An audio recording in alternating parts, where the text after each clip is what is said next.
Cold Omaha Podcast Network. Hell yeah, let's get Stinko.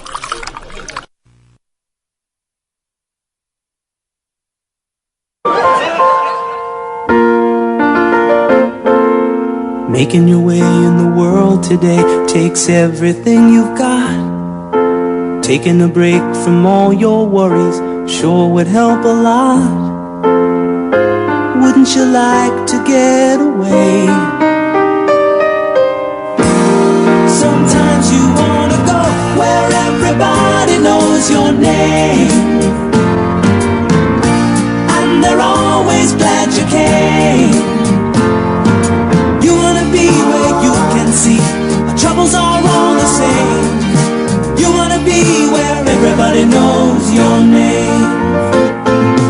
You wanna go where people know people are all the same. You wanna go where everybody knows your name.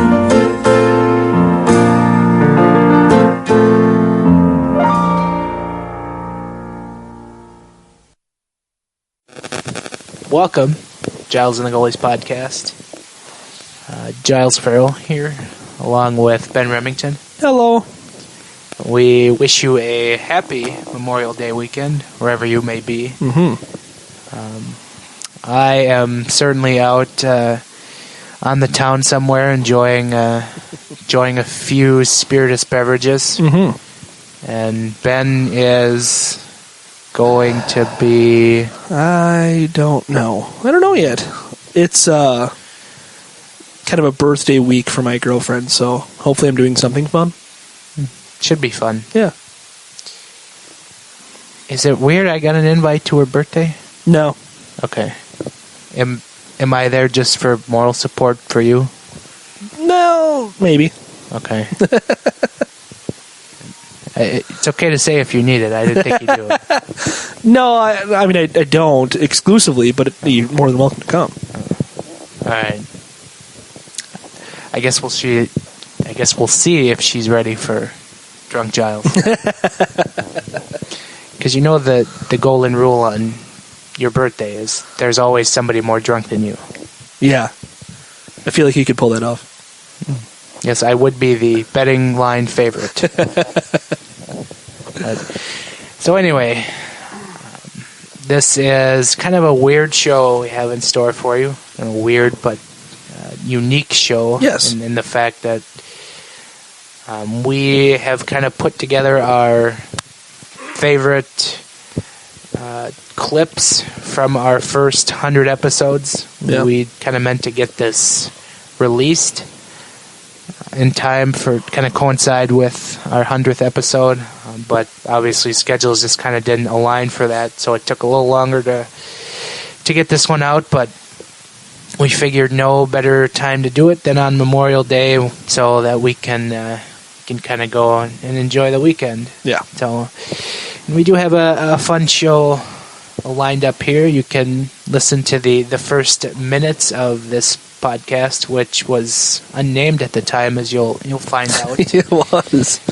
We had name ideas, but yeah, we hadn't settled on them yet. Well, you had a list. Yes. And Charlie kind of had some ideas in his head. Right. And I was just thinking about beer. Go figure. And also the only time this podcast has recorded at McGovern's. Mm-hmm. For and reasons. it'll be the only time we record before a James Taylor concert. Right. So then there's that, and then there's a few other fun things from our early days in which we had kind of some interesting segments like cities wild players were born in, but then we kind of get down into the rabbit hole of this basically turning into a clip show of how much of an alcoholic I truly am, which can you can find my hatred of the Avalanche. You can find my opinions of the Batmans and the Jokers. Yes. I don't think this made it in, but there was a beginning of the show where I vented about Ra's al Ghul for 10 minutes. No, I didn't add that one in. I felt like our Batman and Joker rankings were pretty solid. It's pretty solid podcast stuff. Yep, And then there's the bar bingo where I sing along. Yeah. Yeah, and then actually in the last episode we pondered if there was an episode where I was hungover, and it didn't hit me until now. But the wedding Winnebago story was. Oh yeah, hungover. You were. Yeah, that's right. That was rough. Yeah, that was one of the few podcasts where I legitimately struggled to get through it. But yeah, there's a few other things sprinkled in there. But this should be fun. Yeah, hopefully you guys enjoyed, and I think it's a fun thing for both segments of our fans, I should say. For the people who have been there since day 1 or day 3 or day 7, whatever. Damn. Right. For the 20 people who have been listening to us since episode 1, it's fun because it hits everything. I mean, we literally started episode 1. We sprinkle in a couple early ones there, a couple of podcasts. We were a 3-man podcast with Charlie, and then it moves on in our history to where Charlie joined us in a couple of anniversary shows that were very entertaining. So, and so for the people who are just joining us, it's kind of a look back. And so for the people who we've got a lot of new fans this year, and we're absolutely tickled about it. And so you can look back on where this podcast came from, because even though you joined us this season, I highly doubt you went all the way back and started episode 1 and binge listened. We're not a Netflix TV show, so you get to hear about some things that you might catch reference to later, like Chur, Switzerland, and the Big Omelette story is obviously a prominent one, and there's quite a few in there. Yeah, I don't expect people to go back and try to listen through, podcasts from December of 2015. Nor should they. Where we're venting about the wild power play, and you have no reason why. Oh, wait, that still applies. Yeah, well. But, yeah, so this is going to do it for us on this show. Yeah. Like I said, the clips will just keep rolling. You'll get a transitional in between each clip, and check out the episode info for which episodes these originated from and what they're all about. Yep. If you want to check that out. But yeah, this should be a fun hour for you. So for Ben and I, hope you have fun listening, and again, have a good Memorial Day weekend. Thank you. I've seen fire and I've seen rain. I've seen sunny days that I thought would never end. I've seen lonely times when I could not find a friend. But I always thought that I'd see. All right, well, welcome to the first edition of the Wild Extra podcast that will be named later. I'm Charlie Bahini. I got Giles Farrell on my right, Ben Remington on my left. We all hate James Taylor. This is true. Very true. We decided to record this at McGovern's, which is down the street from the XL Energy Center, down here on West 7th. And Ben found out as soon as he got here that there was a James Taylor concert going on tonight. And then parking would be a nightmare, which wasn't that bad. No, it really wasn't. I had to shell out $10 for parking and a ramp, but that was my fault. So you got yeah. Just next time, if we decide to take this on the road, let's just check the event calendar. Yeah, well, at least it wasn't like a Taylor Swift concert or That's something. True. Well, the worst part was that when we got in here, they were playing James Taylor songs straight for half an hour.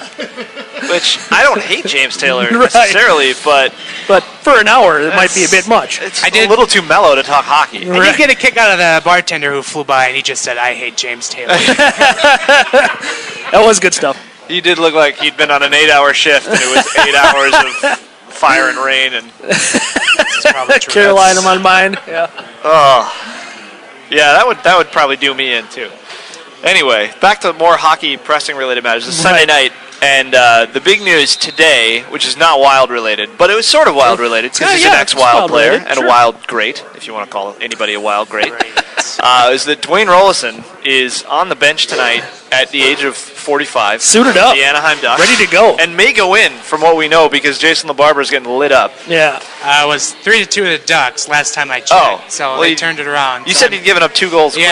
It was quick, but he seems to have turned it around. I'd have to check. And it's probably the kind of game where defensemen are just going out of their way to block everything. Right. Yeah. Like the time in youth hockey when you have to suit up the kid who's not actually a goalie and the defensemen are just bailing out, just full on diving into the puck as much as they can. You end up with like 10 shots on net by the end of the game and the kid still lets in 3. And we should be clear on this. This is not a situation where Dwayne Rolison has signed with the Ducks. I mean, in a way that he is their goalie coach, which we learned tonight. But it's an emergency situation. Frederick Anderson injured, John Gibson injured, LaBarbera is their third guy. Right. And Dwayne Rolison, who is seriously 45 years old, hasn't played for a while. Although what I did learn in looking this up is that he was the last player to play in the NHL who was born in the 60s. Oh, wow. He just beat out Mark Recchi. Oh, yeah. So, which is a little unfair because goalies can go forever. But he could potentially go in tonight. We've seen this with the Wild from time to time when their goalies get hurt. Suiting up anybody who's ever played goalie before, anybody local who I forget who was the guy last year. What was the guy's name? Oh my goodness, I have no idea what his name was. He was 51 years old. Yeah, there was a guy who used to play. Wasn't that his name? Yeah. Good memory. Played college hockey or something like that, and they're like, "Hey, you played goalie before, right?" Right. Sure. I wanted to go out there with deer hair pads, but sitting on the bench. That's it. I wore these things in '72, and it still work. The all brown and. You see that sometimes. I mean, you and I are both beer league level goalies, and there are goalies in there that have pads that have not changed since 1982. It's really funny when you play with a mix of older guys and you see the mix of equipment. You see the 7-year-old guy wearing the brown leather skates with the metal tubes, and then you see the 7-year-old guy wearing like a $600 pair of brand new Bowers too. It's like, oh, I guess it's a good investment. In terms of beer league players, I don't know about beer league goalies, but there's one rule I know about beer league skaters is that if they're older and they're out there with 25-year-old guys, watch out because they're crafty. They have 50 years of skating experience, and you cannot take the puck away from them. No. I have been burned mercilessly by a 70-year-old man. And I consider myself to be a pretty fair goalie for my level of play, but I have been embarrassed thoroughly by an older player. I'm with you on that. They know where to go. I'll give them that. They don't necessarily have the speed, obviously, or the zip on their shot, but they definitely know where to be. It's and just they're a vultures. slow dangle right in front of your net for 20 minutes, and then you're down and out, and they put it in. So in essence, you're telling me it's like watching Andrew Burnett play. Well, it's right. I mean, similar. Andrew Burnett now or Andrew Burnett 2003? Both. Okay. Yeah, I've definitely been a victim to that before. That and they love to creep on the back door, and all of a sudden you don't even know they're there, and they get a cross crease goal on you. Just hanging out in the right spot. Then you just feel completely, emasculated that this 70-year-old just absolutely shelved one. It's just like I just leave at that point. That's probably not a bad idea. No, it's gonna get better. You can make 10 awesome glove saves in a row. And people will be like, "Yeah, but he toasted you." Yeah, you just got scalded by a 60-year-old wearing tube skates. Telling personal stories about John Mancini. It gets ugly. It can get ugly. Not as bad as my days playing community college hockey, but almost as ugly. That would have been fun. I didn't get that far. Fun necessarily wasn't the word for it, and it wasn't an accomplishment either. I was the only guy that community college hockey. I choose not to comment on that because I may or may not have been involved in a couple as a goalie, so it got chippy at times. To put it that way. There's a lot of failed hockey players that play in that league, so yeah, there's definitely emotions ran high at times. Well, should we switch gears to matters that are more pressing? Sure, why not? News? We can talk about something besides beer league hockey, I guess. Don't you hate pants? Can I say something real quick to our fans that listen to this? If you haven't. I'm really pissed you guys didn't do anything about that flag. Yeah. You guys really let us down. So either we don't have any fans at all, which is probably pretty likely, or we have a horde of fans that just don't really like playing with Photoshop. Yeah, which is clearly what the people of Bonneville, Alberta did. Yes. Could have done better. Yeah, I don't even know if, like we said, I don't think it was even Photoshop. I think that was like Microsoft 95 Paint. So, yeah. Anyway, so we're going to move on. We're going to explore. We're going to educate you on another hometown of a beloved Minnesota Wild player. And today we're going to Nino Niederreiter's hometown, the birthplace of El Nino. We're going to Chur, Switzerland. Well, okay. We haven't really decided how to pronounce it yet, but it's spelled Chur. And there's a lot of pronunciations that are not very helpful, but I think it's a hard K sound. So Chur or Cure, maybe? Chur? Well, that's the problem. Yeah. It's in Switzerland. Right. Switzerland has 4 languages. So everybody in the town pronounces the city differently. Right. So if it's German, it's Schur. Right. If it's Italian, it's Chur. Right. If it's Romanche, it's Quer. And if it's French, it's Quar. Oh, okay. And in English, it's whatever you want it to be because English gets to cheat at everything. Yep. So we're just going to go with Chur because the English language knows no bounds. Yep. That's right. Chur. Chur, Switzerland. All right. So I think we'll just we'll get the obvious thing out of the way right away, and we'll go straight to the coat of arms of this fine city. And the only reason why we're doing this. The only reason, we looked this up and we just had to tell you about it because we'd really be doing a disservice to all of our fans if we didn't tell you about this coat of arms for this fine city. Chur, Switzerland has a coat of arms that features a red castle in the middle, which is cool, fine. It's Swiss, obviously the red and white's kind of their big deal.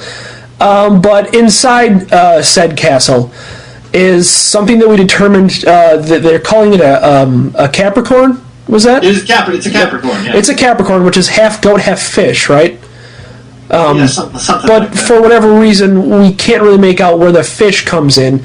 It just kind of looks like a very angry goat with a very red tongue and or breathing fire. Who's also doing the Thriller dance? Yes, he's got something else that's red. Yeah, and that's kind of where the interest comes up, is that this Capricorn, as it will, has a very defined red genitalia.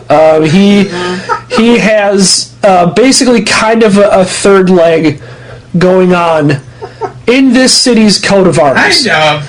Yeah, well, Goat, yeah. technically has 4 legs, so it's Right, so a fifth leg, yeah. So he's got a fifth leg, but it wouldn't be bad enough if they just kind of define it out in the silhouette, because it's an all black, silhouette kind of thing with an eye and like we said, a red tongue. But they couldn't just make a silhouette of said large genitalia. They had to change the color of it. So you have a very large red-tipped genitalia on this Capricorn creature that lives in this castle. Listening to you try to describe this, it's painful. Tell us some ratings why. I know, right? Is one of the greatest joys I've ever had. It's fantastic. I mean, I would be terrible at judging or announcing any kind of drag queen competition just based on this. Because it is it's this obvious. It's as obvious as a drag queen competition. They really want you to know that this Capricorn is a male, and it is quite the male.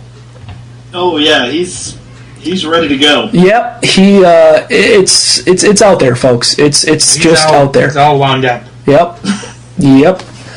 And I hope we've piqued your interest in looking at this. Yeah, we'll definitely throw pictures around of this because it is definitely one to be shared. But is there anything else you guys found fun and exciting about Chur, Switzerland? Well, I want to stay with the Capricorn for a second. Sure, by all means. I feel like a research Not in a weird way.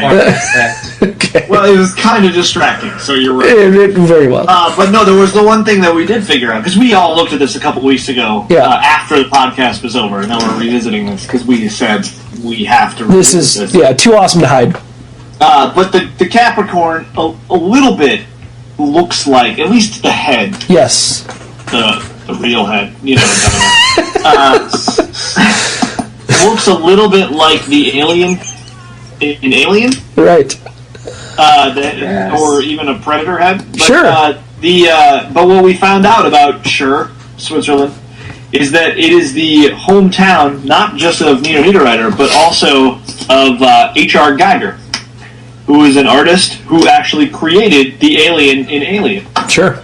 So we were thinking that he based it off of old cat in red here in the castle, or that this coat of arms came later because Alien was a big hit. Yeah, It's yeah. a chicken and the egg situation for me because I refuse to do any further research and figure out if which one's true. Yeah, it's I'm with you on that. I don't know. Yeah, it could be either or. I mean, you can really go Alien or Predator with this well-hung Capricorn that we're dealing with here. But yeah, I mean, H.R. Geiger. I guess maybe if it was the other way around, maybe he was inspired. I don't know. It's a tough call. That's about it. Yeah. Let me tell you how much. I'm trying to think of another goon. Let me tell you how much people like the Colorado Landeskog. Avalanche. No one does. The end. Their fans are terrible. Their players are terrible. Wow. They're all awful. Gloves are coming off at Giles right now. He's just So he's he's just throwing not down. sobering up, huh? No, he's not. I could tell you. I could. Actually, I probably can't because these stories aren't. They're not suitable for the airwaves on our podcast. But It's more 5-minute major stuff, Giles. yeah, coming out of Game 7 in Denver. Boy, let me tell you. So I heard some awful things. you were at that game? I was. Oh. You didn't know that? No, I didn't know that. Actually, yeah. It's a good time. Right up until when I'm running around high-fiving every Wild fan I can see in plain sight. Yeah, they tend to frown on that. I clipped one of those concrete-like bricks people sit on outside on the plaza. Oh. Like those giant The blocks. things that keep people from Like, plowing through the front window, yeah. Very dim-lit plaza, and I just completely clipped one and had a giant gash on my leg. Way to represent the state. I still have a mark. Good old Game 7 war wounds. So you didn't actually see did you actually see the crying girl in person then? No. No. That's the best part. I didn't know about the crying girl until the next day at the that's Phoenix too bad. Airport. It's too bad. I didn't know it. Why did you go to the Phoenix airport? I had to stop. I had to go from Denver to Phoenix to That's Minneapolis. the wrong direction. Yeah, the airlines don't care. But You took it Alaska was cheap. Air? I It once was that flew cheap from Washington, flight. D.C. to Charlotte through Atlanta. Oh, I went all the way there to go halfway back. wow. That's impressive. Yeah. I have seen flights like that where it's like, hey, why don't you go to Dallas before you go to Vegas? Hey, no, I don't want to do that. Why don't you go to Dallas Thank before you go you. to Edmonton? Yeah, no, I'll pass. Yeah. All right. Well, this has been Story Time with Giles. Yeah. Thanks for joining us. I learned something. Yeah, I have a mark on my leg still. That's what you learned today. Next time Did you we'll bleed for the playoffs? 'Cause Giles did. Hashtag faith. bring a breathalyzer for Giles before we start the podcast, so we give you Whoops. guys He has to. He has kind to of a- you blow gotta it. remind He's me a day 0.11 before. or we don't let him on the exactly. podcast. Yeah, it's kind of like one of We have those. a reputation to live up to. Yeah, it's like one of those auto starts for a car, only it's the reverse. Right. Good thing we're at start it my sober. favorite establishment. So Yeah, he's comfortable. He's in his home turf. yeah. He's at his regular bar. Well, we just heard about what he does when he goes to other people's turf. That's true. He kicks their concrete blocks. He high fives He people obnoxiously in high-fives. times of their greatest sorrow. He makes fun of some crying girl that he didn't even know about. I still do So, that. basically, what I'm saying is, don't let Giles come to Actually, your house. a good story this summer for me would be to try and track down this crying girl and get an interview with her. Oh God. You work on that. Listen, I want to know how that goes. Just don't tell her how many times you've tweeted the picture of her. I'll reach out to the Avalanche and just see what they say in response. We'll know if he's actually made contact because he'll show up in the next podcast with a bunch of scratches all over his face. Yeah, it's true.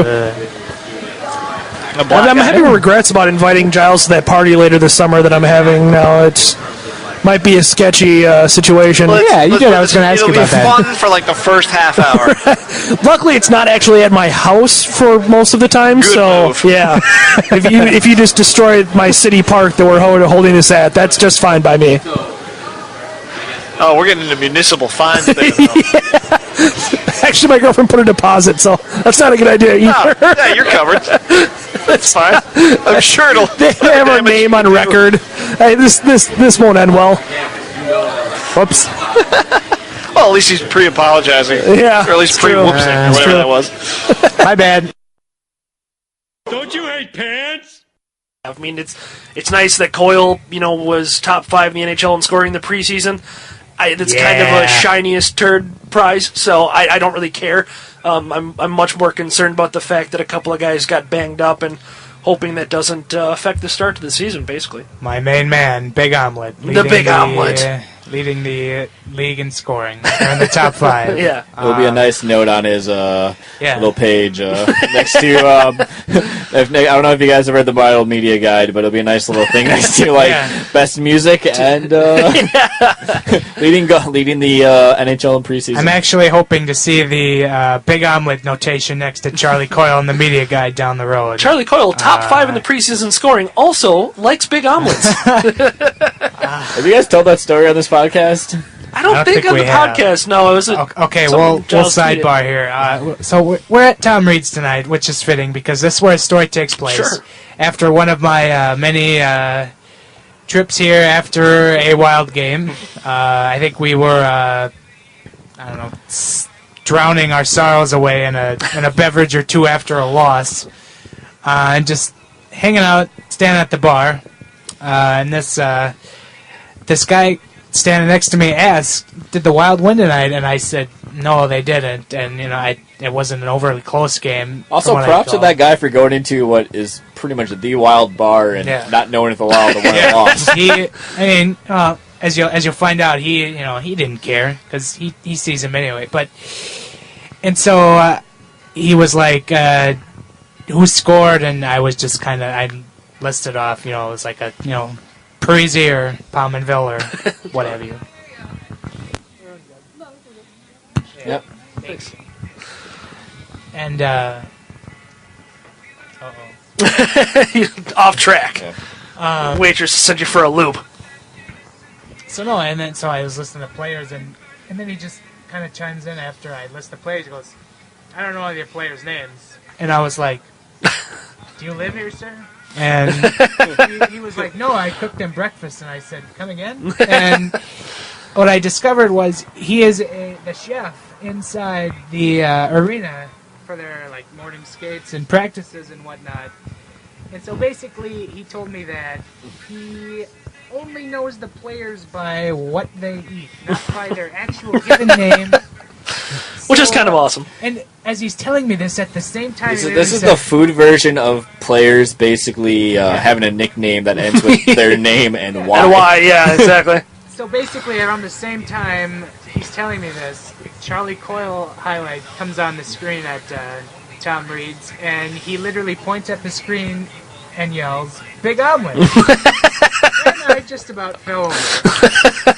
Could you imagine if goalies did that instead of instead of having the DD on the bottom of Devin Dubnik's mask, it just said steak and eggs or something like that, frittatas. And so I said, "Oh, Charlie Coyle loves a big omelet, does he?" He's like, "Oh yeah, every day, big omelet." And so I'm just kind of I'm still thinking this guy's just kind of messing with me, and then here comes Tom Reed walking through the bar after a Wild game like he usually does, and then 2 eggs over easy with toast. So okay, that I believe he knows his stuff. And Tom Reed walks through and you yell out his breakfast. Okay.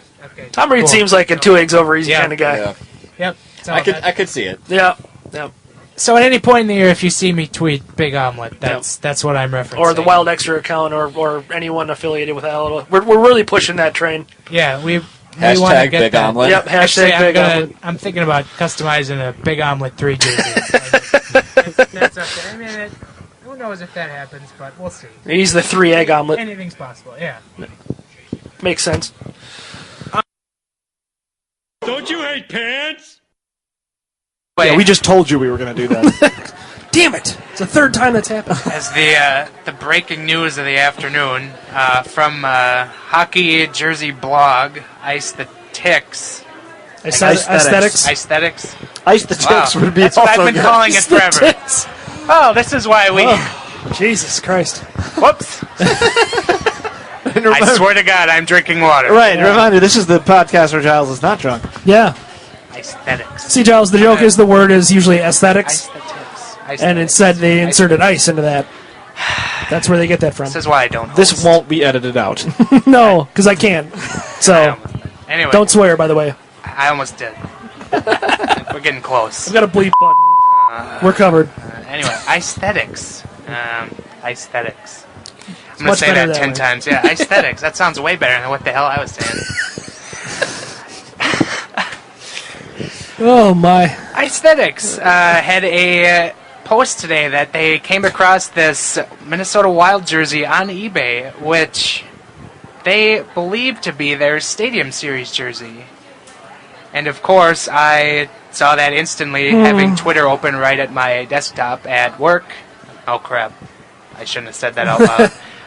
And I quickly threw it into the forums on Wild Extra and tweeted it out to generate some discussion. And Ben, you had a good thought, or well, see, I'm not. I saw it, and my immediate thought, and my thought still is that this is a knockoff jersey from Target.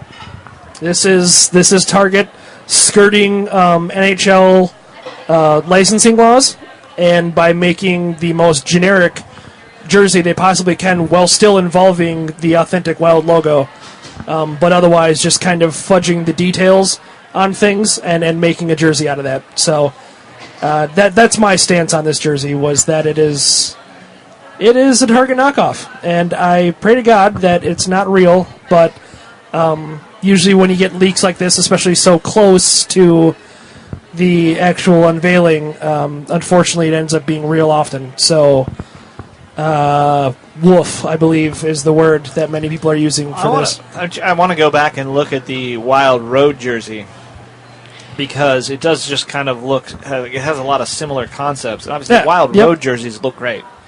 And, I mean, this has the same shoulder yoke, I guess is what you call it. Yep. And it's just, that's white, and then the jersey's green. But the sleeves, the red and the white sleeve bands are what's throwing me off, because I can't picture those. I guess there is a green. It's a green kind of, and there's some white gaps in it, right? Yeah, so that's different. The way I looked at it was it's kind of a cross between all three. Kind of. It's there. That's never a good idea. No.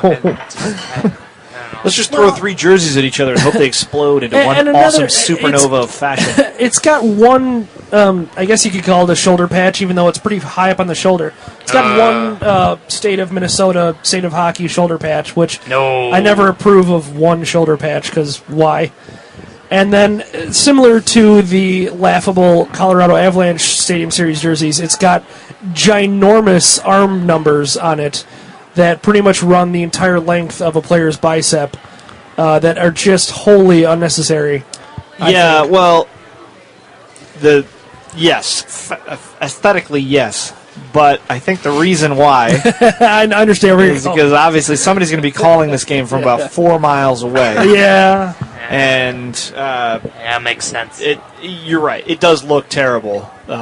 But shoulder numbers are a practical thing. They're not. No, a fashion. I realize, and while I, commiserate with your fellow broadcasters, me and my fellow Jersey aficionados are just not going to see eye to eye. But I will say, having been in there only once, but the press box at TCF Bank Stadium is a long way away. Yes, a long way away. Yeah, it's fair. Don't hate on Doc Emmerich when he just misses a name, or even when he says Gronlund. Just don't be mad at him. Listen, if you hate on Doc Emmerich, I'm going to come to your house. That's basically how it breaks down. It's like the old Christopher Walken Psychic Friends Network sketch from Saturday Night Live. Crispin Glover is going to come to your house. And if you hate on Mike Greenlay, he will tweet back. He will. He will definitely tweet back. Which I've good never liked him more. Yeah. Good on him. Yeah. Good on him.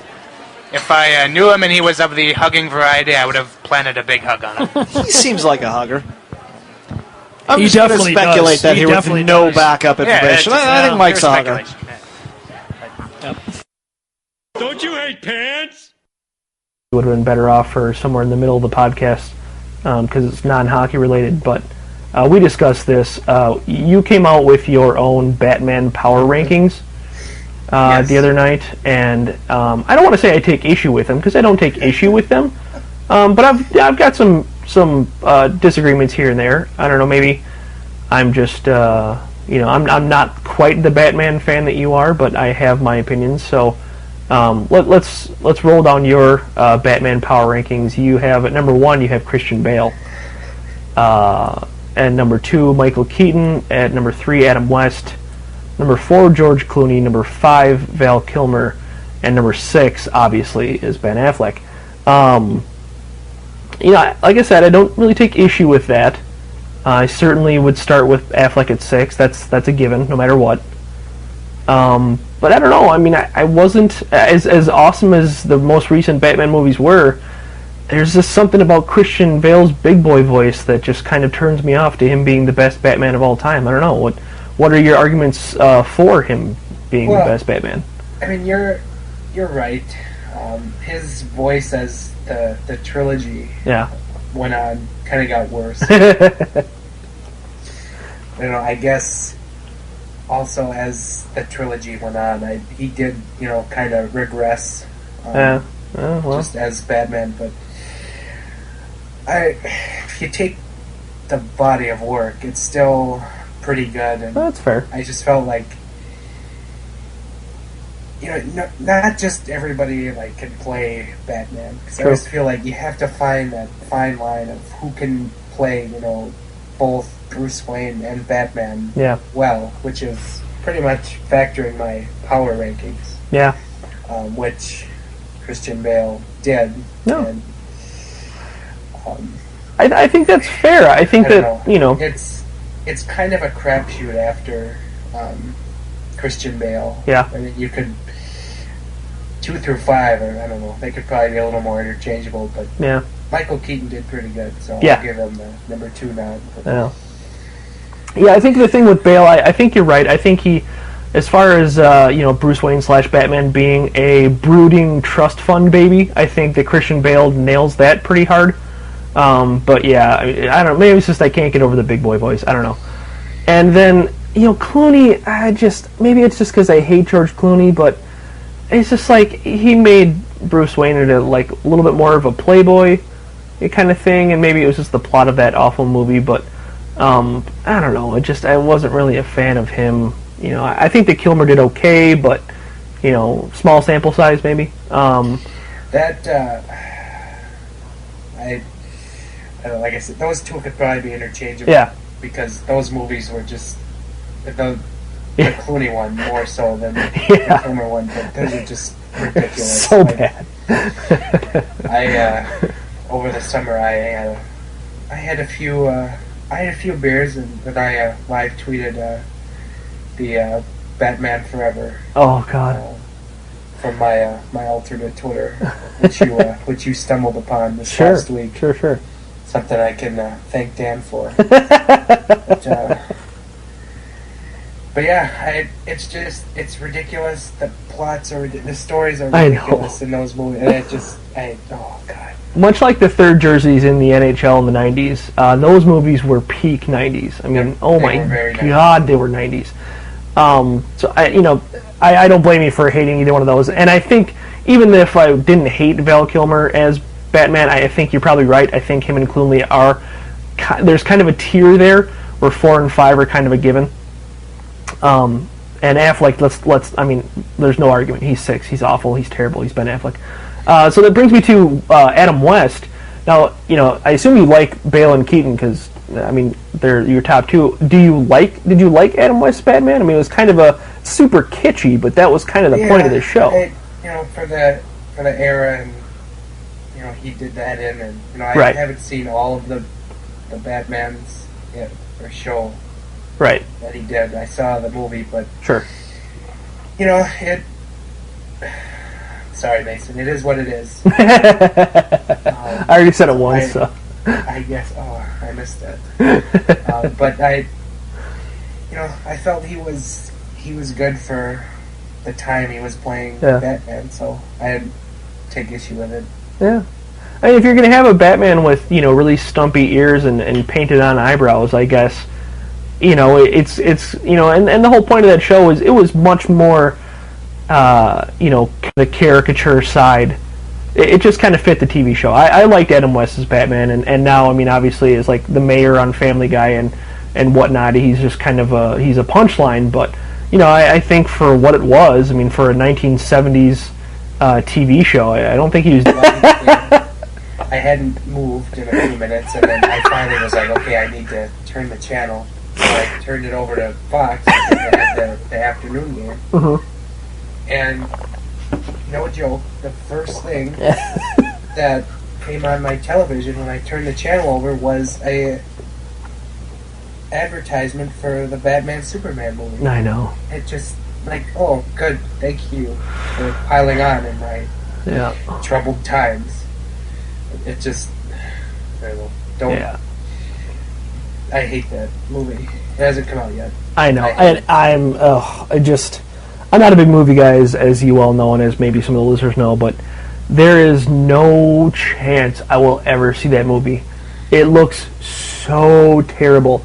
And I'm not a big Superman guy as it is, and I think a lot of people who are, fans of Batman as every normal, red-blooded American should be, I don't think you are a Superman fan at the same time. So it's just like, combined with Superman, who's kind of the candy ass of heroes, and then you throw in Ben Affleck of all people playing Batman. It's just like, if we thought that Christian Bale's big boy voice was bad, I mean, Affleck's just his acting in general, like just him overall as a character in any movie he's ever done, blows that big boy voice so hard out of the water it hurts. Like oh man, I cannot describe how much I want to vomit over those movies. The cast is an atrocity yes. in itself. Yeah, I'm with you. I mean, frickin' what's his name? Oh my god, Jesse Eisenberg plays Lex Luthor. Really? Yes. I think I did hear that, but I didn't. Yes. I didn't. I don't. Maybe I didn't want to believe it. I don't know. And then well, like a 17-year-old, like a 17-year-old Lex Luger, or what? Yeah, it just it makes no sense to me. I'm just gonna wait for the movie to come out on like DVD, and then I'll have some more beers and live TV. Yes, that's not that bad. I'm not. It's either that or the Jared Leto Joker and Suicide Squad. Don't get me started on either of those. No, you didn't like that? No, I don't like it at all. See, that I have maybe a little bit less of a problem of, because I mean, it was kind of over the top modernization, but I don't know. It seems to me like it's on two different planes. Like, that's over the top modernization of a character with the Joker. And I understand why people would be irritated by that, but Affleck's isn't even really over the top modernization. It's just kind of over the top.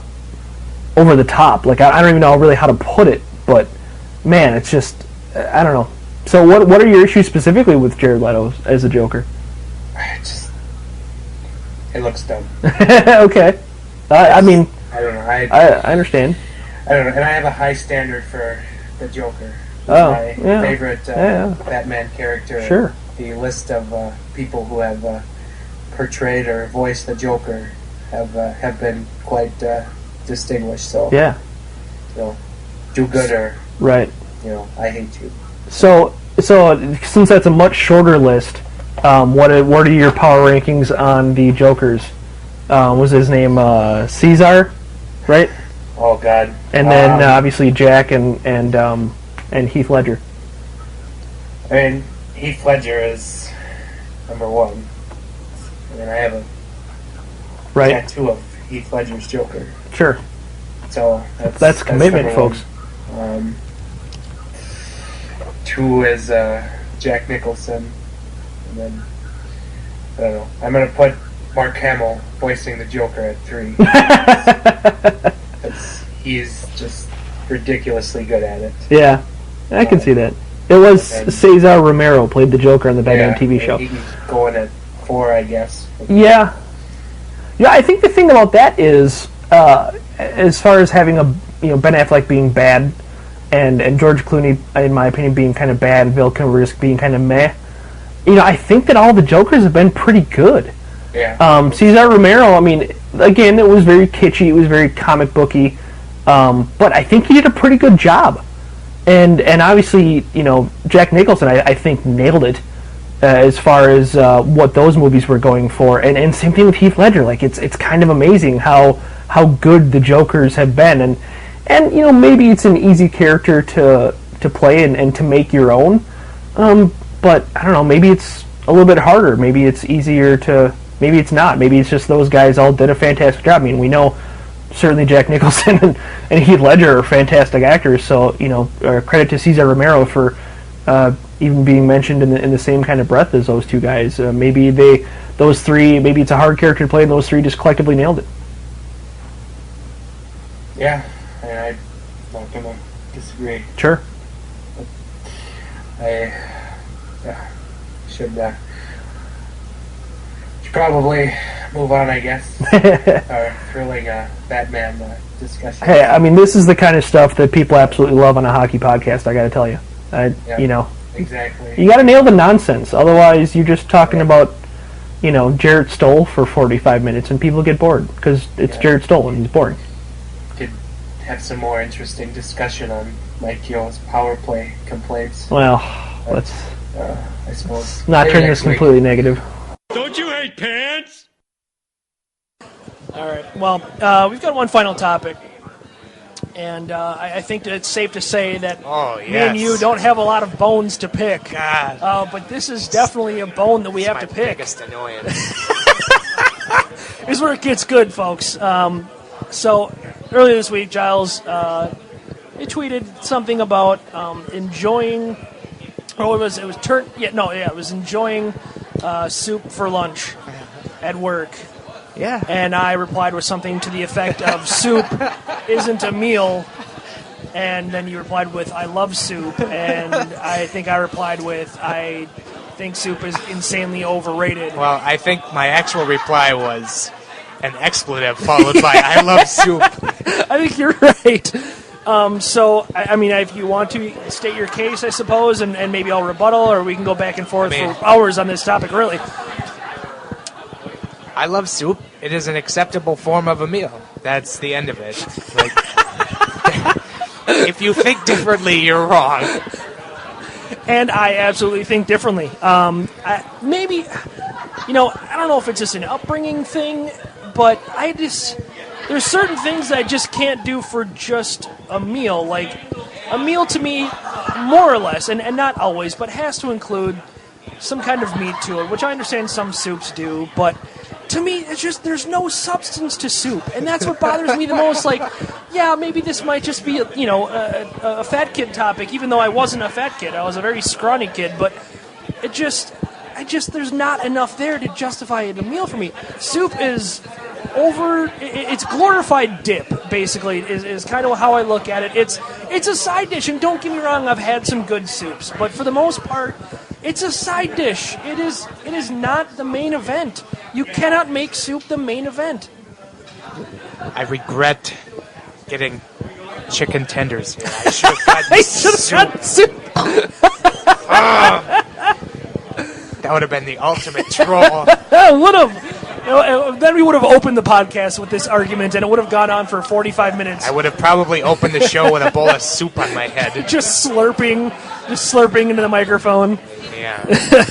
Yeah, that's where I stand. I've always felt that way. I always will. I had some disagreements with an ex-girlfriend along the same lines, where it's just like, you can't just eat soup. There's got to be more to it than that, and Lord knows I've dieted here and there, but I can't just eat soup. Like, there's just doesn't do it for me. I love it.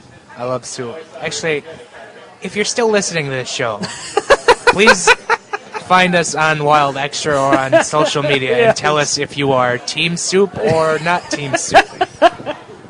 I want to see what happens. Team Real Entree. That's what I'm going to call my team. Team Real Team Entree. Soup or Team Real Entree. You let us know this week.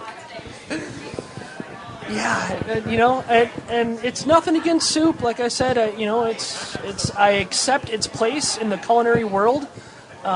But I mean, unless I'm dipping a grilled cheese sandwich into some delicious tomato soup, it's really.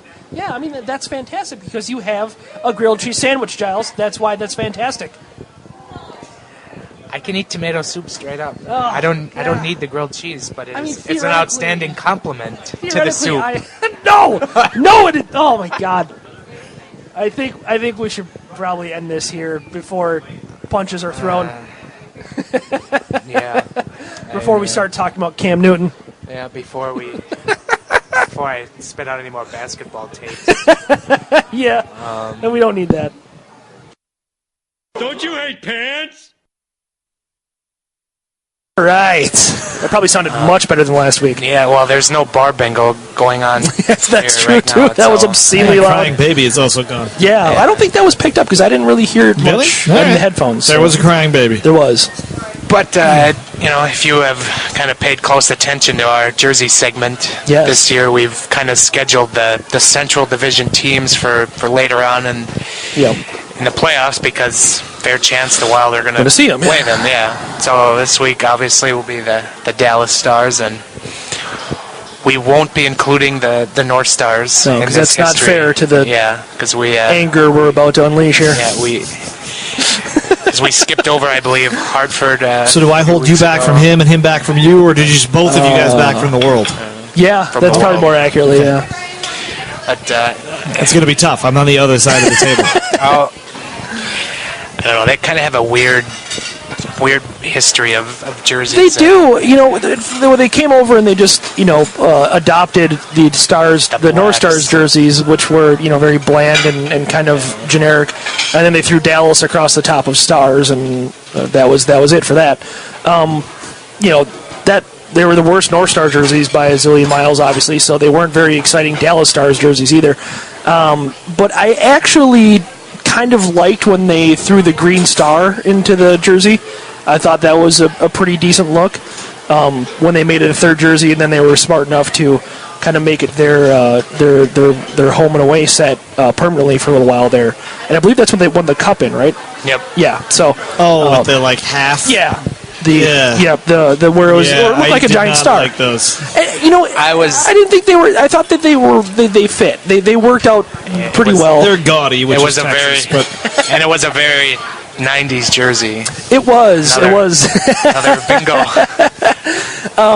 It was, but I look at it now and it's like that was probably the best jersey set they've had in Dallas.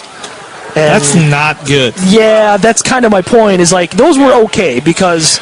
And what kills me is the North Stars before that had just a wonderful history of fantastic jerseys.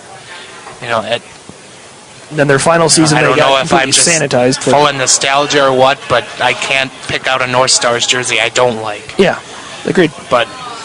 There's definitely one in the particular set of the Dallas Stars that we have no time for. And surprisingly, it didn't come in the 90s, in the era of ridiculous third jerseys. It came a decade late. Wow. What year was that jersey? It started in the 2003-2004 season, and it somehow managed, was that 3 years? Wow. It's the famed Mooterus jersey. Yes, which was a running joke on this podcast for many episode when Charlie was with us last season. And I'm disappointed that we didn't really keep up the mantle of that. I don't know how that slipped through our fingers once Charlie left. But what is the constellation in the Mooterus jersey? Does anybody know? I don't know. I think it's supposed to be Taurus. That would make sense. If that's, but I don't know constellations all that well. Yeah. But I mean, it's Taurus, and it's like, okay, I don't know. Yeah. Which is, of course, the eyes. Yeah. I mean, we have to describe what the Mooterus jersey looks like to those who may have never seen it. You gotta, or just Google it. Yeah, you really have to Google it to appreciate it. But but it is called the Mooterus for a glass of water handy or something. I can't. Mike Madonna wore this jersey. It actually says that on the page. On NHL uniforms, Mike Madonna's the featured player in this jersey set. And I mean, there's jumping the shark, and then there's that. Well, let's. I would like to ask a question. you say Mike Modano's not the right person to be the model of the Mooterus jersey.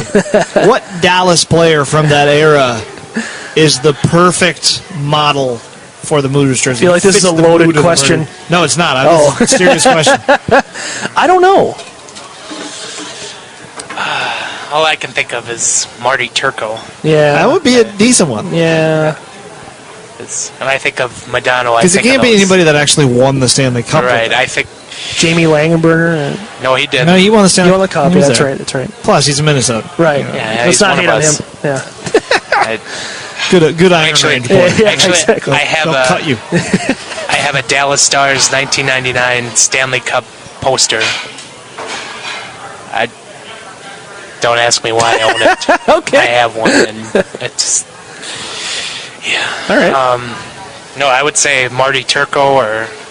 I can't think of who else. I don't know.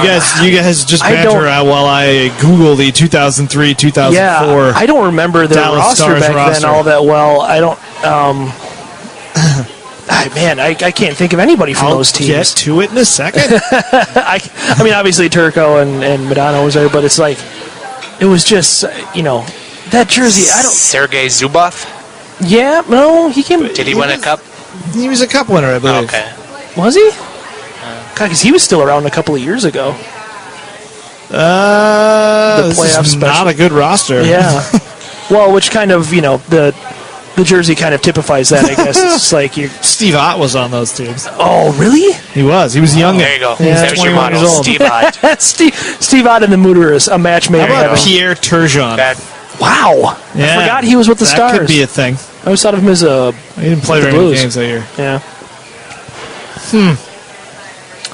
Gross. Yeah, that just kind of gross. I vote for Steve Ott as the model.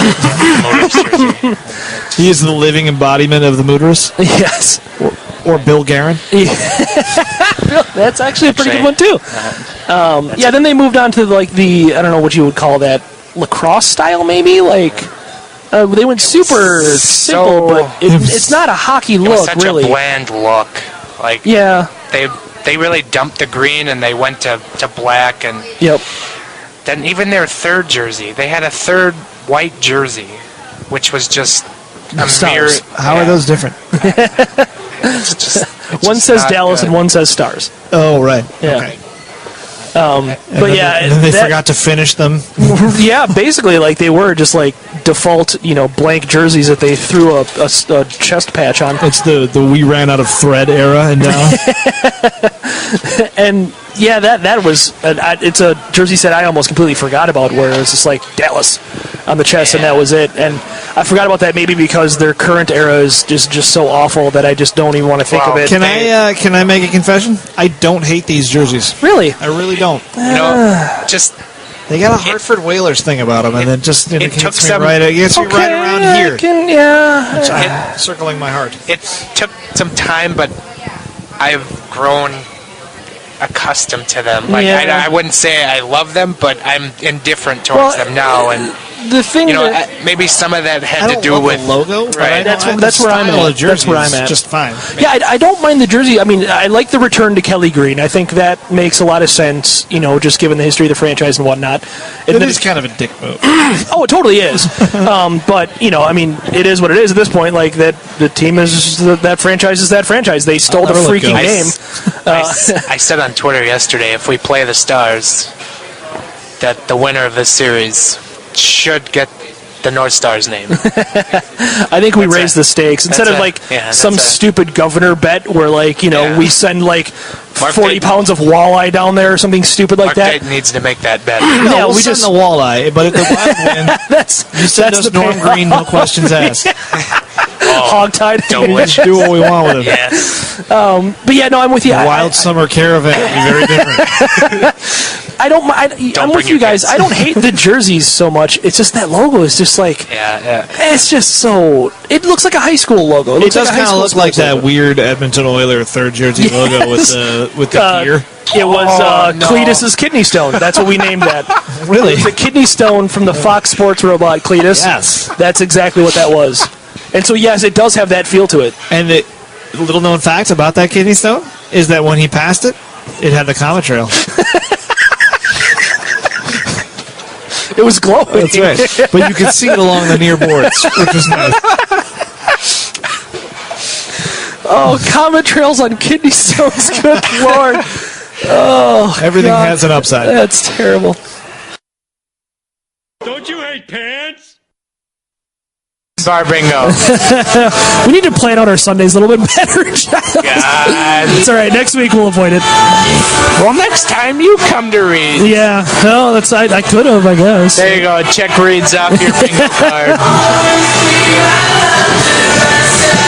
So Blues, I think overall you got to give them a thumbs up right now. Yeah, we got a pretty solid look going on. The Reebok edge, as you said, was it was piping everywhere and Reebok logos everywhere, and that was just kind of how that went. But even arguably, their weirdest design with the diagonal red, I kind of like. I like the trumpet shoulder patch. I think it was a really cool touch. I don't know why they don't use it still, but whatever. It is what it is. I do. I like their jersey history, and good luck to them tomorrow night because they're going to need it. I think they have a solid. History. No, it's Pitbull. Somebody alert Nate Wells. I'm on airplane mode. You're going to have to tweet him. Episode 52. Giles sings Pitbull. No.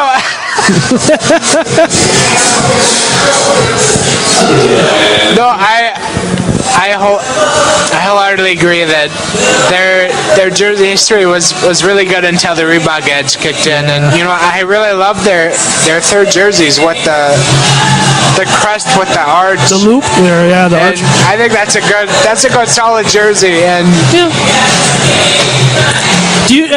Maybe I get this feeling. Maybe just I don't know. Do you feel like that's kind of like a Wild ripoff jersey? Because the Wild came out with those reds, the one you're wearing right now, and then suddenly the Blues have a jersey with a circular logo like that, with their regular logo in the middle of it, and then the Blue Jackets did the same thing. And I don't know, and not to call the Wild trendsetters, because it's a style of jersey that's been around for a long time, dating back to, I guess, the Penguins, probably their initial jerseys, but it just feels like they were like, hey, those Wild red jerseys, those things are selling like hotcakes. This was 10 years ago and everyone still liked them. And then they come out with like basically the same exact jersey, obviously just with blues. It's just like, well, that's nice. And that was when not many people were doing the lacing either, and they did the lacing, and I don't know, it just felt like a Wild ripoff jersey to me. So I've never really been a huge fan of it, even though I do really like them having the arch on the jersey somewhere. Any way you can incorporate that, I think is cool. Oh, whoop, there it is. Oh, my God. Oh, my God. Whoop, there it is. If this song comes on in my truck, then we're doing no less than 77 miles an hour, and we might be swerving in and out of traffic. I just want to warn anybody who might see my Tahoe flying down the highway. Don't you hate pants? And then another fun story I'll share is the groom. He has been like putting back together this 1973 Winnebago. And it was his goal to get that fixed up and ready to go for this. When he started off with putting together 1973, I'm like, oh, cool, a classic car. Yep, Winnebago. Okay, that took a turn. Yep. That took quite the turn. And we literally all morning were going, of all the things to put back together, why? Some guy just kept saying, Did it Rick, have this was the stupidest idea you've ever had. Did it have orange shag carpeting inside, like a floral print couch? My dad had one like that. My dad actually had a motorhome. Yeah, I'm pretty sure it was from the mid-'70s. I don't know. And it was very much orange shag carpeting and floral print couches. There was no carpeting or couch. I don't know if everything just got taken out or what, but it was just all wood essentially. No, that sounds comfortable. But no, so the groomsmen drove to the wedding in this thing. Why? Because that's what he wanted to do. He wanted to. So it's like, it'd be kind of a cool low-key place for a bachelor party, but an actual commuter, I don't know. And so as we're driving the 5 blocks from where we were going, we noticed there was just an extension cord hanging out the back. Oh, super. It just was like, that's safe. And then there was like a TV mount, kind of right next to the stove. Sure. And once we took a turn, it just swung around, and it just stops like right here on one of the other rooms, like almost just like we had a good laugh because he was like, "Yeah, I almost died in the back." Was there a TV on it or just the mount? No, it was just the mount. Oh, well, thank God. And it was just imagining a TV flying across a Winnebago as you take a hard right turn. But anyway, so after like we get through the wedding, so basically like, hey, let's get the wedding party, and the photographer wanted to go get some photos in Boom Island. Mm-hmm. So we're like, okay. I thought you were going to say in the Winnebago. Everybody there was some pictures. There was? That's awesome. Out front of the Winnebago. Oh, super. And so we stopped somewhere to have a drink first, of which weirdly we all sat there and we were taking selfies because somebody literally said, I don't know how to take a selfie. I can't do it right. So then everybody literally took out their phones and started taking. It was one of the weirdest things. Okay. How hammered were you guys at this point? Oh, man. It was lit. Okay. Fair enough. So we get out of there. We're on our way to Boom Island. We missed a turn to get to Boom Island. And so as we try to turn around, the Winnebago stalled in the parking lot of another park. So fortunately we had the video guy and the photo guy with us. So there's a video of the entire wedding party pushing the Winnebago into a parking spot. Oh, that's terrific. That is just tremendous. Fortunately, a couple of people were behind us in their cars because they didn't really trust the Winnebago. So, yeah, the more you talk about it, the more I'm liking this wedding Winnebago idea. This kind of sounds like a sweet deal. If you have one that's like operational, that is. The worst part was like 5 minutes before we stalled, I was like, man, we are playing with fire by driving around in this all day. Yeah, that's the one wedding story I'm going to share on the air. You're right. That's pretty PG, so that's pretty good. The rest is not PG. No. Okay. Fair enough. Don't you hate pants? Go on. From our friend Serious Mashup. Yeah.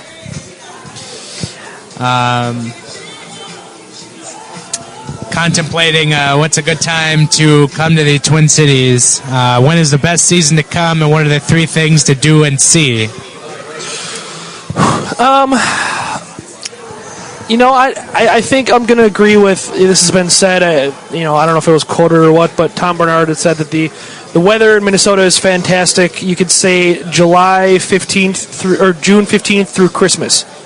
And then after Christmas, everyone gets really sick of the snow and the cold, and it's basically not nice out until about mid-June. So I think you're pretty safe in coming here anytime between June and Christmas, depending on what you're into.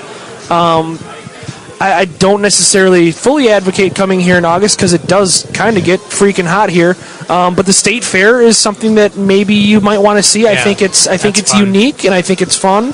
I think it's a cool thing that Minnesota does that you don't get in a whole lot of other places. So if you come then, that would be a thing to do. But if you come during hockey season, which probably makes a lot more sense, I don't know, maybe coming in March and seeing the high school tournament a little bit. You wouldn't get to see a Wild game, which would kind of defeat the purpose, I suppose. But, seeing the high school hockey tournament, or, lining it up to where you could see, if you could somehow, some way see a Wild game and the Minnesota Gophers play another Minnesota team or UND somehow, that would be cool too. It doesn't happen much anymore. We can touch on that later, but that would be cool too because I think that's a great atmosphere. We obviously saw a pretty good atmosphere this weekend. And I think that'd be a good atmosphere if you manage to catch them against St. Cloud or Mankato or Duluth. That's a pretty good time at the hockey rink. As far as other stuff to see, I mean, the Mall of America is kind of a given, I guess. Everyone kind of has to see that just to see how ridiculous it is. Cliche things. Oh, it's cliche as hell. Mall of America and I don't know, Mall of America. I don't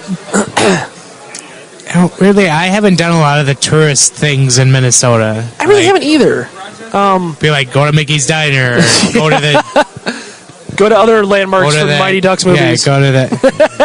Go to that. Yeah, there you go. That's one thing you can do. Go to the stadium site that got torn down where they shot D3 and pay your respects. Yeah, pay your respects to D3 is kind of an oxymoron. Hey. Target Field is, despite the product on the field, it's pretty good. It's a pretty nice stadium. Except the crap that the Twins are. Yeah, I think that's something worth seeing if you're here during the season. I guess US Bank Stadium is a similar thing. It's very unique and interesting and cool to see, except for perhaps the product on the field. Here, I got one for you. Since I'm forgetting everything when you say before I forget. Here's a question. Can you name who said this while at the U.S. women's soccer friendly against Switzerland? Sure. Looking inside the stadium, this person said, quote, "Credit where credit's due. This place is actually not bad on the inside." It was probably you, or it was Dan. And I don't know anybody else who went to the game. So it was either you or Dan. I'm going to say it was probably you because I know how much you hate the outside of it. Tune back next week to find out the answer. But back to... ratings. Cliffhangers. But back to Series Mashups question. Yeah, I don't know. I mean, there's some cool stuff to see. I just haven't really particularly done much of it. I've been too busy living out my boring existence here. Serious mashup. I'll take you to Tom Riz. That'll be something you can do. You can check that off your bucket list. Yeah, that's, crap. Free promotion. Yeah. I've heard from a lot of people that the cathedral in St. Paul would be like a monument if it was in Europe somewhere, if it was in a classic European city. I've heard from a lot of people that it's that beautiful. Again, I haven't been around it enough to really know. Maybe he can tell us since he's from Europe. He could measure up the beauty and tell us if it's actually as cool as everyone here thinks it is. So I hopefully that answers your question. It really does depend on what time of year you come here because we're so freaking seasonal here. It really kind of varies a lot. So, yeah, if you can ping down a specific time frame, then I could probably come up with something better. But just kind of thinking of generic things to do, and it just... I'm going to tell you flat out, don't come here in January and February. Just don't do it. No. Just don't do it. Save yourself. Yeah, don't do it. Also, the Wild are terrible, too, at that time. That's swoon season. Batten down the hatches. Don't you hate pants?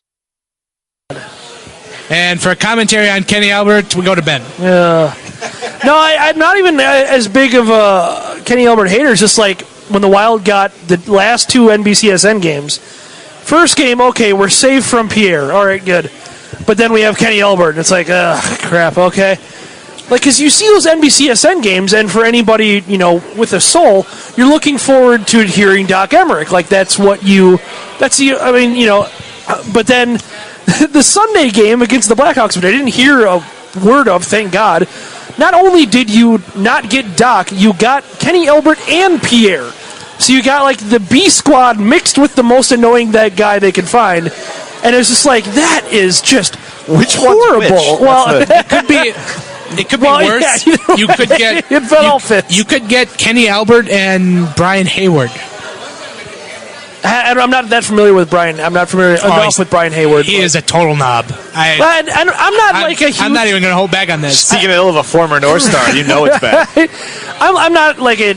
I don't know. I could take or leave Olczyk, I guess. I don't even really notice him, quite frankly, because... I think Olczyk's good. Yeah, I don't... Like I said, I don't really have any critiques of him, but I'm just like... You listen for Doc. I'm also the only broadcaster in the world that doesn't hate Joe Buck. So actually, I don't mind. Because Joe Buck's really good. Cold Omaha Heat.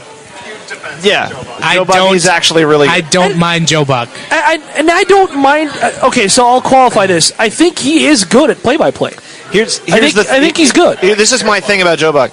It became fashionable to hate Joe Buck. Oh, for sure. In 1998. For sure, and nobody really knew why they were doing it. They thought they were doing it because it was a sycophantic move because of his dad. Right. And Joe Buck is not as good as his dad. No. Jack Buck is the man. He's a legend. But he's also really, really good at his job. Yeah. And the fact that everybody still hates Joe Buck just makes me think people do it because they think you are supposed to hate Joe Buck, but they don't put any thought into it. Yeah, no, I would agree with that. But I will say, I think he is very good at play-by-play. Yeah, step back and look at him objectively. Especially, Really football and baseball. I think he's a very good play-by-play guy. Yeah. However, I find him to be brutally unlikable. And that's kind of my thing with Joe Buck. He is such. I could be totally wrong. I don't. Well, I could be totally wrong, but to me, he comes off like, especially. I mean, if you know him personally and you think he's an ass, that's no, that's one thing. But like, okay, yeah, no, that doesn't count. We're not. But like, it just to me, and it's not just the Randy Moss. That's disgusting. Here I am, blowing the FCC. It's not even that. It was, like, sometimes like he'll do pre-game stuff. Wait a second for the FCC with a move that the FCC probably would not appreciate. Well, a good example was when he did the U.S. Open for Fox for golf, and I thought he was awful. I didn't see that. Like they had a pre. I mean, you got to stay in your lane as a broadcaster. Exactly, but they did a pre-game kind of thing for U.S. Open, and he just was, I don't know, he just came off like a giant douche. Yeah. And not that I respect his play-by-play. There you go again, towing the line on the explicit rating. A douche is totally fine. Hygiene. So would you, fine. Would you have preferred Jim Nantz? Hello, friends. I'm probably, I wouldn't have minded as much because that's... You know what? My friend and I had a good discussion on this yesterday about Jim Nantz. Yeah. That hello, friends, it's just how he says it and how he looks at the camera when he says it. That just makes me cringe. I guess I've never really noticed. I don't know. Let's get Notice it. Yeah. I'm not friend. Yeah, so when he says it, I'm like, he must be talking to somebody else. But no, I think we can wrap it up on the Joe Buck thing. I mean, I think that, I don't know. Yeah. I don't think I'm outlandish with my idea, but again, I will give you. Yeah, I think he's a really good play-by-play guy. He is. Yeah. All right. Oh, I forgot where we left off on. How did we? Never mind. How did we get to? We were talking about Kenny Joe Albert. Buck. Oh yeah. Oh yeah.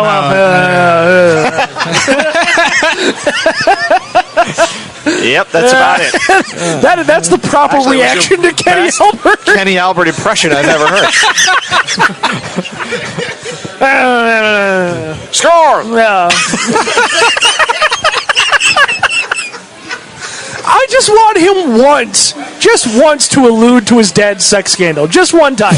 Just like really, really veiled, like where only a few people are gonna get it. But like just to throw it out there, Wild, they're up 3-0, but the Blackhawks have bitten back. I'm sorry, I said Black Sox. I was caught up in the thing. No, that exactly like that. Oh my god, I would absolutely lose my effing S on my couch at home if I heard that. Like, don't you hate pants? Yeah. Well, you did have the pleasure of covering Briz for a limited amount of time, so like that's. Thank you. I mean, not the same for thing, a limited amount of time, right? And the most enjoyable amount of time, like the greatest, however many months ever. And the best part was, it wasn't just that stretch at the end of. I can't even get my years right. I think it was 2013, 14, yeah. It wasn't just the end of that, but that they also brought him back for training camp the next year when, like, there was really no need. That's when Harding hurt himself, right? So and Kemper had. Yeah, Kemper was a contract owner. Yeah, that's when he's like, I'm going to the KHL. I'm going to the KHL. You have fun with that, Darcy. Yes. Good luck. It was such a treat, too, just that he was back, and he was back, like, in the minor league locker room, if I recall, in that training camp, and just BSing with these 19-year-olds who are like, who the hell is this guy? Yeah, and he went on some of the preseason road trips with them, which brought out one of my favorite memories of Bryzgalov, was Russo and I had gone to Pittsburgh they were playing the Penguins in some preseason game that really probably didn't matter in the grand scheme of things, but it was preseason, so we were there for whatever reason. And Russo and I were going to a play. I can't even remember what play now, but we were going to a play, which sounds weird to say. It's the only time I swear that Russo and I have gotten to play together. Of all the stories I've heard from Russo, I don't think I've ever heard him go with, yeah, we were going to a play. You know, it's a good story when it starts with we're going to a play together. Me and Graff decided just to check out the Book of Mormon one night. That's actually what it was. Awesome. That's even better. Serious. That's even better. Oh, God. Now I remember what it was. That is correct. Plays at like 7, so at 6, we're like, all right, let's go get a drink across the street. So we go across the street from whatever this theater is in Pittsburgh, go up, sit at the bar, get a couple drinks, and I turn around. One of us had to go to the bathroom or something, but we turn around, and there on a stool, like facing away from the bar, facing away from everybody else, is Ilya Bryzgalov sitting by himself with one of the old school Coca-Cola bottles awesome. And a glass of just ice, and he's pouring it in like sip by sip, his Coca-Cola. And he's got a thing of mac and cheese, and he's reading on his iPad some sort of Russian news. Sure. And so we've had a drink at this point. We're like, hey, Briz, what's going on? And I think he probably knew that it was about the end. We knew it was about the end, so we could be a little more relaxed with him. It's still preseason. Who cares? So he's asking us what we're about to do, so we're about to go to a play. But then he pulls up his iPad and he shows us the Russian news he's reading. Can you believe this about Ukraine and what Putin's doing? And I remember looking at Russo like, you're carrying this conversation. I am not about to get into Russian politics with Ilya Bryzgalov. As much as that story sounds fun to tell for years to come, I'm not going to be able to hold my own, so have at it. So yes, he was a treat to cover. Well, now he's making his foray into your realm. He's roving reporter for the Players Tribune at the All-Star Game. What a treat that was to see. Yeah. Just fantastic. He and Ryan Suter together, who probably, I don't know if I could come up with two more polar opposites. Yeah. But seeing those two just chat for old time's sake was great. If there is a former goalie I'd like to see with a mic in his hands, just 24, just put a camera and a mic, and I don't know what he's going to come up with, but just let him go. Was that the training camp? I can't remember if it was him or some other guy, but he just did nothing that entire offseason leading into training camp. He just was like, I was on the couch the whole summer. Yeah. I think one of the first questions was, so you've been skating much? He goes, no. Oh, okay. When was the last time you skated? When was our last game? Oh, so you're not kidding. You really have not been skating. No, but I'll get it back. All right. He was at home in Russia just counting that Flyers money, just going through all the checks that Philadelphia's written on. And he's still got another 10 years left on the payroll. Something like that, he's good. He's really good. He was at the All-Star game probably chirping Wayne Simmons like, listen to what your owner is paying. Yeah. You think you're underpaid? Get a load of this. It's fantastic.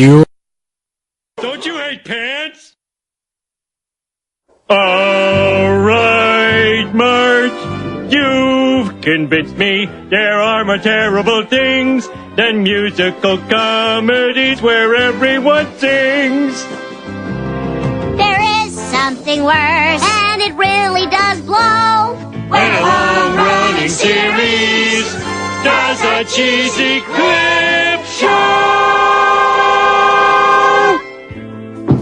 I'm back to commit felonious assault because your infernal singing just would not halt. Actually, we're done. Done. And not a moment too soon. Oh, okay then. Well, then I got no beef with you.